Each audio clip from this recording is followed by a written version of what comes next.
आदाब, कश्मीर न्यूज के साथ मैं हूं मुनज़्ज़ा शाह। जम्मू कश्मीर लेफ्टिनेंट गवर्नर मनोज सिन्हा ने पहाड़ी रिजर्वेशन बिल से मुतल्लिक न्यूज 18 JKLA से खसूसी गुफ्तगू की। मरकजी सरकार ने लोकसभा में पहाड़ी रिजर्वेशन बिल को पेश किया और मंजूर किया।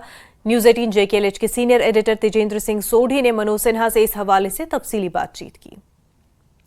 जम्मू कश्मीर में रह रहे लाखों पहाड़ी लोगों की कई दशकों से ये डिमांड थी कि उन्हें रिजर्वेशन मिले। भारत सरकार ने लोकसभा में इस बिल को पेश किया और पास कर दिया। इस सिलसिले में हमारे साथ बात करने के लिए जम्मू के उपराज्यपाल श्री मनोज सिन्हा जी हैं। सर, न्यूज 18 JKLH से बात करने के लिए बहुत बहुत धन्यवाद। बिल को लोकसभा में पास कर लिया गया है, राज्यसभा में लाना बाकी है, कैसे देखते हैं सर इसे? आपको ध्यान होगा, जब भारत के गृह मंत्री श्री अमित शाह जी गत वर्ष यहाँ आए थे, रजौरी और बारामूला में उन्होंने सभा की थी, तो सार्वजनिक सभा में उन्होंने ये बात कही थी कि पहाड़ी समुदाय और अन्य ऐसे वर्ग जिनको कि शर्मा समिति ने शेड्यूल ट्राइब का दर्जा देने के लिए रिकमेंडेशन दी है, उनके आरक्षण को हम लागू करेंगे। मुझे लगता है कि उसी प्रक्रिया के अंतर्गत अभी लोकसभा ने पहाड़ी और बाकी समुदायों को आरक्षण दिया है। लेकिन मैं भारत सरकार का आभारी हूं कि इस बात का ध्यान रखा है, जो जैसा उन्होंने सभा में कहा था कि पहले से आरक्षण जिन समुदायों को था, गुजर, बकरवाल, गद्दी, सिप्पी, सीना आदि आदि, तो सभा में ही उन्होंने कहा था कि उनके आरक्षण में कोई कटौती नहीं होगी। माने जो आरक्षण उनको नौकरियों में और शिक्षा में था, उसमें एक भी सीट कम नहीं हो रही है। उसको बरकरार रखते हुए जो लंबे समय से पहाड़ी समुदाय की मांग रही है, उनको भी नौकरी में, पढ़ाई में और राजनीतिक आरक्षण दिया है।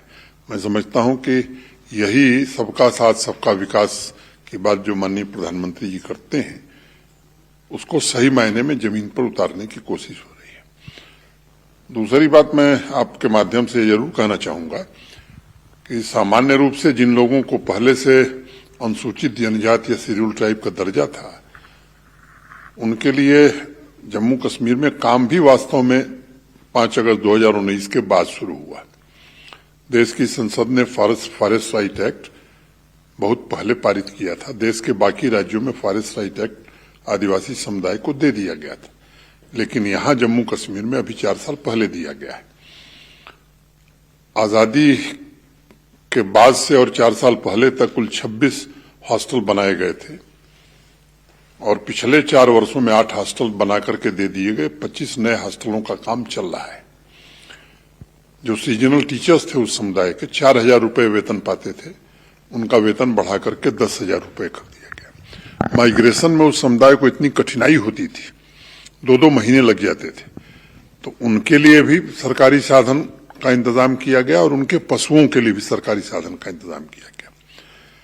4 साल पहले यहां उनके स्वास्थ्य को लेकर के माइग्रेटरी पॉपुलेशन में कोई इंतजाम नहीं था, तो सचल चिकित्सालय उनके लिए भी और उनके पशुओं के लिए भी मोबाइल वेटनरी क्लिनिक का इंतजाम पिछले 4 वर्षों में मोदी जी के कार्यकाल में हुआ है। छात्रवृत्ति स्कॉलरशिप की अगर मैं बात करूं तो नंबर्स और अमाउंट 2.5 गुना से ज्यादा वृद्धि स्कॉलरशिप में हो गई। आदिवासी यूथ को, खासतौर से गुजर, बकरवाल, इन समुदायों के नौजवानों को रोजगार से जोड़ने के लिए स्किल डेवलपमेंट की ट्रेनिंग, वो डेयरी चलावें, मिनी फार्म चलावें या मिशन यूथ के अंतर्गत ऐसे अनेक नौजवानों को चिन्हित करके उन्हें सेल्फ एम्प्लॉयमेंट देने का काम हुआ है। जो विद्यार्थी हैं उनके लिए कोचिंग, चाहे वो नीट की हो या JEE की हो या KS की हो या पब्लिक सर्विस कमीशन की हो, ट्रेनिंग की अलग व्यवस्था की गई है। अब तो जुडिशियरी के लिए भी ट्रेनिंग का इंतजाम किया गया है।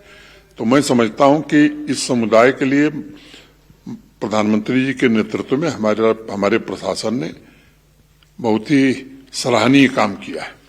ऐसे गांव जिनकी आबादी जिनमें 500 से ज्यादा आदिवासी रहते हैं, गुजर बकरवाल रहते हैं, या आबादी का 50% शेड्यूल ट्राइब है, तो ऐसे गांवों को आदि आदर्श योजना के अंतर्गत, प्रधानमंत्री आदि आदर्श ग्राम योजना के अंतर्गत 1 करोड़ रुपए विकास के लिए दिए गए। तो मैं मानता हूं कि उनके आरक्षण में कोई कमी नहीं की गई है। उनके विकास को द्रुत गति से आगे बढ़ाने का काम हुआ है। कुछ लोग राजनीतिक रोटियां सेकना चाहते हैं, जिन्होंने न गुजर बकरवालों का कभी भला किया, न पहाड़ियों का कभी भला किया। ये बांटो और राज करो, ये उन लोगों की नीति रही है, वही कोशिश कर रहे हैं। मैं सभी गुजर बकरवाल गद्दी सिप्पी आप तक जिनको ये हक हासिल था शेड्यूल ट्राइब का, ऐसे सभी लोगों से मैं आग्रह करना चाहता हूं, किसी के बहकावे में आने की जरूरत नहीं है। देश में जो सरकार है मोदी जी के नेतृत्व में, आपके हितों, आपके विकास का पूरी तरह से ख्याल रखा जाएगा। और मैं समझता हूं कि जिस गति से पिछले 4 वर्षों में उनके काम हुए हैं, आने वाले समय उस गति को और हम तेज करेंगे। सर, जिस तरह आपने कहा कि जिन लोगों की एग्जिस्टिंग अभी चल रही रिजर्वेशन थी, जिसमें ज्यादातर गुज्जर लोग हैं, उन्हें में एक अफवाह फैलाई जा रही है कि इस रिजर्वेशन से अगर पहाड़ियों को रिजर्वेशन दी जाएगी, ये जो बिल अभी लोकसभा में पास हुआ, जब राज्यसभा में पास होगा, एक लॉ बन जाएगा, तो उनकी जो रिजर्वेशन है उस पर इफेक्ट पड़ेगा। तो उनके लिए सर क्या कहना चाहेंगे आप? बड़ी जिम्मेदारी से बात कहना चाहता हूं कि गुजर बकरवाल या बाकी जो समुदाय के लोग अभी तक शेड्यूल ट्राइब का दर्जा जिन्हें प्राप्त है, जितना प्रतिशत आरक्षण है उसमें 0.01% की भी कटौती नहीं होगी। पहाड़ी और बाकी समुदायों को जो नया आरक्षण दिया जा रहा है वो एक अलग सब ग्रुप है और ये एक अलग सब ग्रुप होगा, और दोनों में प्रतिद्वंदिता भी नहीं होगी। जैसे नौकरी में अगर 200 सीट है गुजर बकरवाल के लिए या बाकी जो पहले से आरक्षित लोग हैं, तो उन्हीं के बीच कंपटीशन होगा और 200 में से एक भी सीट कम नहीं हुई, 199 नहीं होना है। जो इनको दिया गया है वो अलग से दिया गया। तो सर, पिछले कई दशकों से पहाड़ी समुदाय की डिमांड थी कि उन्हें रिजर्वेशन मिले। कई पॉलिटिकल पार्टी जिन्होंने यहाँ पर पिछले 70 साल राज किया, इन लोगों को एक्सप्लॉइट करते रहे।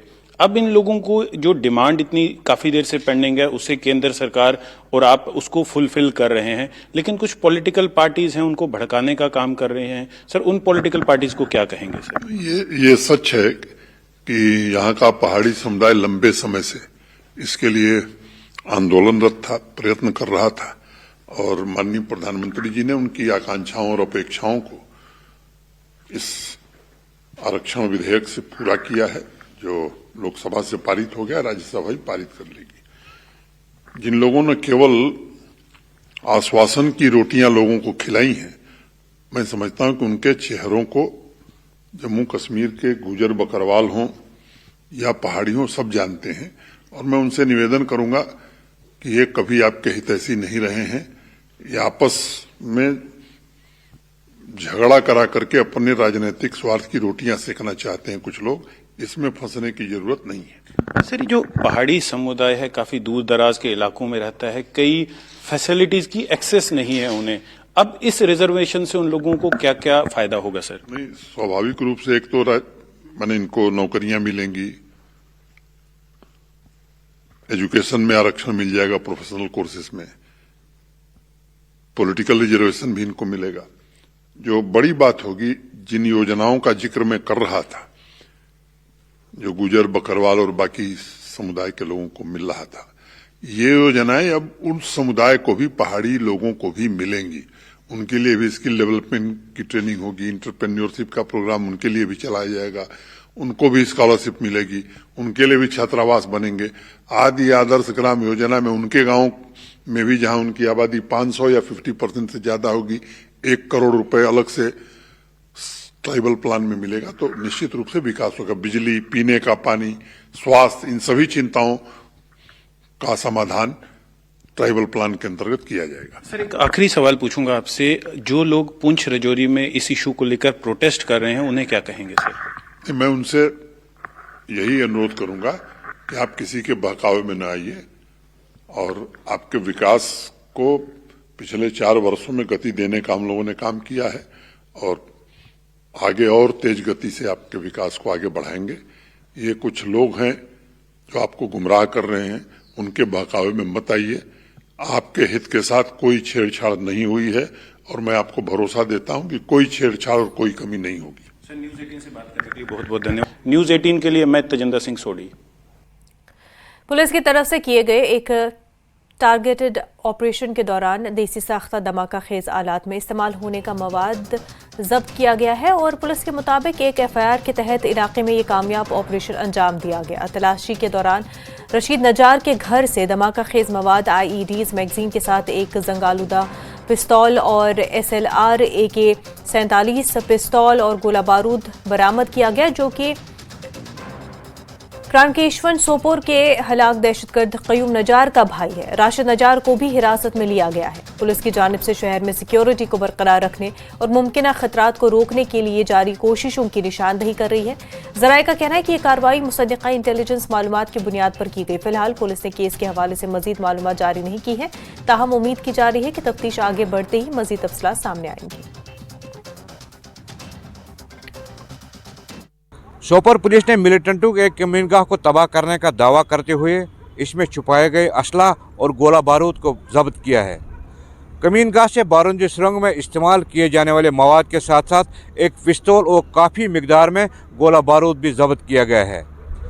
बताया जाता है कि यह कमीनगाह फौत हुए एक साबिका मिलिटेंट कयूम नजार के भाई रशीद नजार साकिन क्रांकशून कॉलोनी के घर में बनाई गई थी, जिसे आज फौज की 52 RR और पुलिस ने एक मुश्तरका कार्रवाई के दौरान तश्तज़बाम कर दिया। इस कार्रवाई में रशीद नजार को भी गिरफ्तार किया गया है और पुलिस इस ज़मीन में मजीद पूछताछ कर रही है। न्यूज़ 18 जम्मू कश्मीर के लिए सोपोर से मैं सज्जाद हुसैन। खबरों का सिलसिला आगे भी जारी रहेगा, लेकिन उससे पहले एक छोटा सा ब्रेक।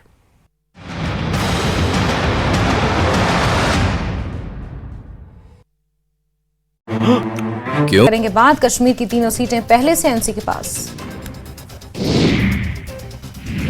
प्रधानमंत्री मोदी के 400 पार वाले दावे पर उमर की मोहर, कहा विपक्ष अभी काफी कमजोर, बीजेपी के पास मनी के साथ मंदिर भी है, नतीजे कुछ भी हो सकते हैं। जम्मू कश्मीर सरकार ने मृतकों के परिजनों को सौंपा 50,000 कैश, 1 लाख रुपए का चेक।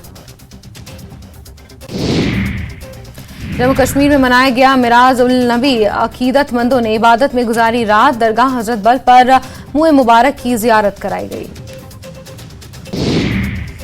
इमरान खान के जेल में होने से मुख्य मुकाबला नवाज शरीफ की पार्टी पाकिस्तान मुस्लिम लीग और बिलावल भुट्टो की पाकिस्तान पीपल्स पार्टी के बीच। एक्सपर्ट्स के मुताबिक चौथी बार प्रधानमंत्री की कुर्सी पर बैठ सकते हैं नवाज शरीफ।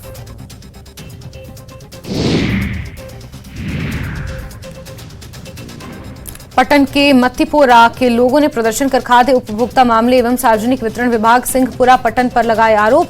लोगों ने कहा बिना सर्वे के बीपीएल योजना सूची कर दिया गया बाहर। एसएमसी शिक्षक की आज से पेन डाउन स्ट्राइक, कक्षाओं का बहिष्कार करेंगे अध्यापक, सरकार से कर रहे नियमित करने की मांग।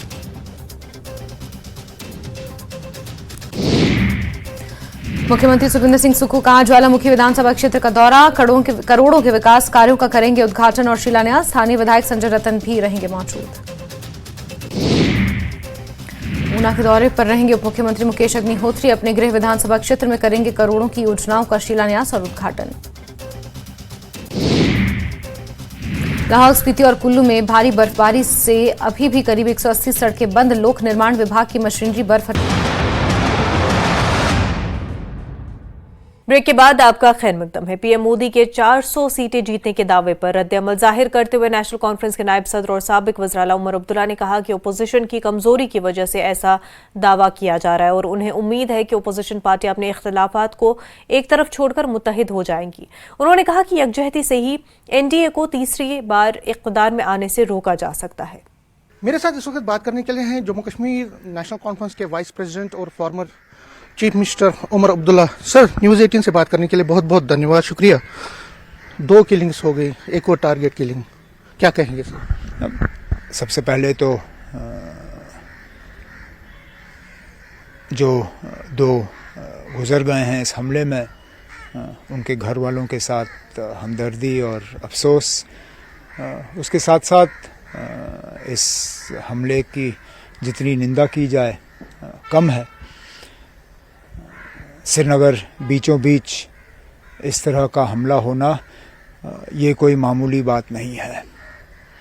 बीच बीच में ये लोग बड़े बड़े दावे करते हैं कि हालात ठीक हो गए, सारा कुछ ठीक है, मिलिटेंसी ख़त्म होने पे जा रही है, लेकिन असलियत ये है चाहे रजौरी हो, पुंछ हो, ऐसे इलाके जिनमें सालों साल के बाद मिलिटेंसी के ये हमले आजकल देखने को मिल रहे हैं, और फिर श्रीनगर, इस तरह के टारगेटेड किलिंग्स ये कोई मामूली चीज़ नहीं है। बजाय ये कि हुकूमत बड़े बड़े दावे करें, मुझे लगता है उनको हालात का सही तरीके से जायज़ा लेना चाहिए और अपने काम करने के तरीके को दुरुस्त करना चाहिए, ताकि बेगुनाह लोग जो हैं इस तरह गोलियों का शिकार ना बने। क्योंकि टारगेट किलिंग हो रही है, पिछले साल भी हमने देखा, पिछले लगातार 2-3 साल से जो पीएम पैकेज के एम्प्लॉयज, पंडित एम्प्लॉयज, वो भी माइनॉरिटीज और कई पुलिस वालों की हत्याएं हुई हैं। क्या आपको लगता है कि ये जो कितना बड़ा कंसर्न है और कितना ये एक कंसर्न बन के अव्वल के सामने आया है, और इससे क्या लगता है आपको कि जो माइनॉरिटीज खासकर वहाँ पे या जो वहाँ पे लेबर जाता है, कितना मुश्किल है उनको सामने आना? मुश्किल तो है, खतरा है उनको, कौन उससे इनकार कर सकता है। जिस तरह जैसे आपने खुद कहा, ये पहला हमला नहीं है, लगातार पिछले शायद 3 साल से इस तरह के हमले जो हैं वक्तन फ़वक्तन हमें देखने को मिल रहे हैं, और हुकूमत को चाहिए कि इन लोगों को हौसला दें और उनकी जो सिक्योरिटी जो है उसका सही तरीके से वो इंतज़ाम करें, बजाय ये कि सिर्फ दिखावे में पड़े। क्योंकि इस हुकूमत की एक आदत हो गई है, ये सिर्फ शोशा करते हैं, इनको सिर्फ अपने बैनर और पोस्टर देखने को चाहिए। ये सिर्फ चाहते हैं कि अखबारों में इनके प्रेस नोट छपें, और जो असली काम लोगों को सिक्योरिटी देने का है और हालात को ठीक रखने का है, उस चीज़ में ये पूरी तरह से नाकाम हुए हैं। जब हम बीजेपी वालों के साथ बात करते हैं या गवर्नमेंट, वो कहते हैं कि अब हड़ताल नहीं हो रही है, स्टोन पेल्टिंग नहीं हो रही है, स्कूल खुल रहे हैं, वो कहते हैं कि ये जो घटनाएं हैं ये एक डिरेल करने की, जो पीस आया है उसको डिरेल करने की कोशिश है। आप क्योंकि एक तजुर्बेकार और पुरानी सियासतदान, क्या आपको लगता है कि एक डिरेल करने की अटेम्प्ट है पाकिस्तान की, या जो हमारे यहाँ जम्मू कश्मीर में पीस को डिस्टर्ब करने की कोशिश? जब ये लोग नाकाम हो जाते हैं तो ये फिर इसको डीरेल कहते हैं। जब हमारे वक्त में ऐसे हमले होते थे तो उसके लिए किसको जिम्मेदार ठहराया जाता था? आज भी जब बीजेपी वाले हमारी हुकूमत के बारे में बात करते हैं तो जितनी भी आप माननीय होम मिनिस्टर साहब की तकरीर मुझे याद है, जिसमें उन्होंने कहा कि नेशनल कॉन्फ्रेंस वाले और इससे पहले हुकूमतें थीं वो जिम्मेदार थीं, यहाँ हज़ारों लोग मरे। जब हमारे दौर में हज़ारों लोग मरे जो ये कहते हैं, तो वो क्या डीरेल नहीं था? सिर्फ इनके वक्त में डीरेल होता है, हमारे वक्त में हमारी नालायकी, इनके वक्त में डीरेल। अगर हम नालायक थे तो ये भी नालायक हैं, अगर ये डीरेल है तो उस वक्त भी डीरेल था, ये खुद फैसला करें। अगर ये डीरेल अभी कहते हैं डीरेल, तो फिर हमारे वक्त में भी डीरेल था, फिर हमारे वक्त में नालायकी नहीं थी, नाकामी नहीं थी। ये पिक एंड चूज तो कर नहीं सकते ना कि हमारे वक्त में जब हमले होते थे तो उसके लिए हम लोग कसूरवार, इनके वक्त में जब हमले होते हैं तो उसके लिए पाकिस्तान कसूरवार। ये फैसला करें ये हमले कैसे क्यों हो रहे हैं। या तो ये डीरेल है, पाकिस्तान करा रही है, तो ठीक है, फिर तो हमारे वक्त में भी वो लागू है। बताएं हमें। पाकिस्तान में आज वहाँ वोटिंग हो रही है, नई गवर्नमेंट आ रही है वहाँ पे, और आपकी नेशनल कॉन्फ्रेंस लगातार ये कह रही है कि बातचीत होनी चाहिए नेबर के साथ। फारूक साहब के साथ मैंने परसों भी कुछ दिन पहले भी बातचीत, उन्होंने फिर दोहराया कि बातचीत, और आपका ये पहले से रहा है। इन हालात में आपको लगता है जब ये सिचुएशन होती है, बीजेपी कहते हैं किन से बात करेंगे, तो क्या आपको लगता है जो नई गवर्नमेंट है उनके साथ कोई बात करनी चाहिए? या बातचीत के लिए माहौल बनाना है, हम सब बातचीत के हक में हैं, बातचीत से कौन इनकार कर सकता है। अटल बिहारी वाजपेयी हैं जिन्होंने कहा था कि हम दोस्त बदल सकते हैं, पड़ोसी बदल नहीं सकते। पाकिस्तान हमारा पड़ोसी था, है, रहेगा, लेकिन बातचीत के लिए माहौल बनाना ये सिर्फ हिंदुस्तान की जिम्मेदारी नहीं है, इसमें पाकिस्तान को भी अपना एक रोल अदा करना होगा। यहाँ जो लगातार ये हमले हो रहे हैं, लगातार जो इन्फिल्ट्रेशन की कोशिशें की जा रही हैं, लगातार जो ड्रोन्स का इस्तेमाल किया जा रहा है यहाँ हथियार और ड्रग्स भेजने के लिए, उस पर भी रोक लगाना वो उनकी जिम्मेदारी तो बनती है। तो जहाँ हम गवर्नमेंट ऑफ इंडिया से कहते हैं कि बातचीत की जानी चाहिए, वहाँ पे हमें गवर्नमेंट ऑफ पाकिस्तान से भी ये कहना होगा कि बातचीत के लिए माहौल बनाना उनकी भी जिम्मेदारी बनती है। आतंकवाद को बंद करना, आतंकवाद को बंद करना और माहौल तैयार करना। देखिए, ताली 2 हाथ से बजती है, 1 हाथ से नहीं। मैं गवर्नमेंट ऑफ इंडिया से तो ये उम्मीद नहीं कर सकता ना कि वो एक ही हाथ से ताली बजाएं। इसमें अगर हम चाहें कि बातचीत के लिए माहौल बने तो उसमें पाकिस्तान को भी अपना रोल जो है वो अदा करना होगा। सिर्फ दो सवाल सियासत के ले लूंगा क्योंकि अब सियासत भी चल रही है।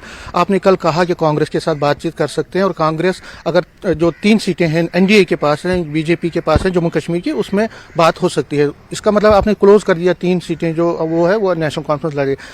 अब अगर कांग्रेस यहाँ से 2 सीटें या आप लद्दाख भी लेते हैं, पीडीपी तो म्यूट है ना, पीडीपी को क्या दे रहे हो आप? पीडीपी कह रही है कि यार हम भी तो अलायंस में हैं, हम भी तो इंडिया अलायंस में है, अब सिर्फ कांग्रेस और एनसी आपस में बात करेंगे तो हम कहाँ जाएंगे? ना वो अब मैं इस मामले में पढ़ूंगा नहीं। बातचीत का सिलसिला भी शुरू हुआ नहीं है। मैंने आपसे कल ये कहा था कि 3 सीटें पहले से ही इंडिया अलायंस के पास हैं। ये हमारा अंदरूनी मामला है ना, अंदरूनी मामला। हम किससे बात करेंगे किससे नहीं करेंगे ये हम तक है, ये इंडिया अलायंस का मामला नहीं है, क्योंकि ये सीटें पहले से ही इंडिया अलायंस के पास हैं। अंदरूनी तौर हम क्या करते हैं क्या नहीं करते वो आप हम पे छोड़ दीजिए। इंडिया अलायंस का जहां तक ताल्लुक है, इंडिया अलायंस का मकसद है कि बीजेपी की सीटें कम हो। बीजेपी के पास कितनी सीटें हैं? 3। हम उन 3 सीटों पे इंडिया अलायंस से बात करेंगे। जहां तक जो 3 सीटें पहले से ही इंडिया अलायंस के पास है वो हमारा अंदरूनी मामला है, वो आप हम पे छोड़ दीजिए ना, हम आगे देख लेंगे क्या करना है। मतलब आपको लगता है कि पीडीपी को भी आप साथ में लेंगे? या मैं कुछ इससे ज्यादा नहीं कहूंगा। सर यूटी अगर रहता है तो आप इलेक्शन लड़ेंगे? इस सवाल का जवाब मैंने बहुत बार दिया ना। Thank you sir. ये थे उमर अब्दुल्ला, नेशनल कॉन्फ्रेंस के वाइस प्रेसिडेंट और फॉर्मर चीफ मिनिस्टर। कई चीज़ों का उन्होंने उस पर बात की, और लेकिन सबसे बड़ी बात उन्होंने कही कि उन्होंने माना कि जो नरेंद्र मोदी, प्राइम मिनिस्टर नरेंद्र मोदी ने जो 400 प्लस का आंकड़े का बात की है सीट्स जीतने का, उनको लगता है कि वो पॉसिबल है क्योंकि अपोजिशन बिखरी हुई है, अपोजिशन में इतनी ताकत नहीं है। बड़ा स्टेटमेंट है उमर अब्दुल्ला की तरफ से, और कई और चीज़ों को इस खास बातचीत में उन्होंने हमारे साथ शेयर किया। कैमरामैन आशु के साथ में समीर भट्ट, न्यूज़ 18 जम्मू।